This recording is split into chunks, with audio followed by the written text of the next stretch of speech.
Zum Glück haben wir da mal was nachgefüllt. Ne? Oder? Hey, Ja.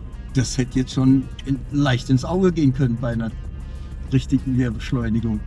Ja. Das wären vielleicht schon Stellen gewesen. Eine Frage habe ich aber. Ja. Wir beschäftigen uns jetzt gerade mit Motoröl.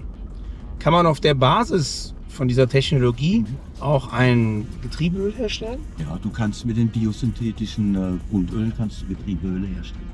Habt ihr im Rennauto diese Öle schon gefahren auf der Basis? Ja, auf der Basis haben wir die schon gefahren. Aha. Ja. Okay. Ja, Und das sehen wir einfach. Das es ist, gab ja mal so eine Story mit einem Grenzfall, ne?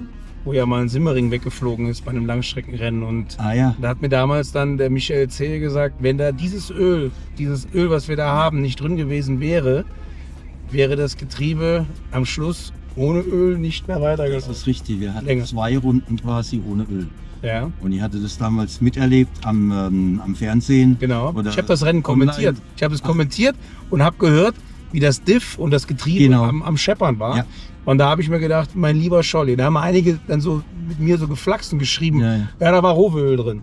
Und da habe ich dann geschrieben, Ja. ja, man hat mir aber gesagt, wenn es nicht drin gewesen wäre, So ist wären es. jetzt 2 Runden. Also da Genau. waren auch Schmiereigenschaften, obwohl war immer noch eine Restschmierung Ja, vorhanden, genau.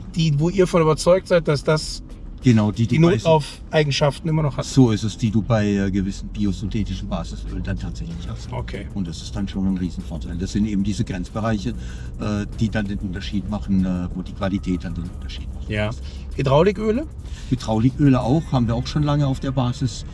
Kannst du auch die Standzeiten quasi ver-3, ver-4, ver-5-fachen, ist ja immer ein bisschen abhängig vom Einsatz. Ja. Aber da haben die Kunden eindeutige Vorteile, was die Langzeitstabilität von so einem Fahrzeug betrifft. Schön. Ja, nee, das ist wirklich, ist schon ermutigend, was jetzt heute nachhaltig alles möglich ist, mit einer tatsächlich besseren Performance.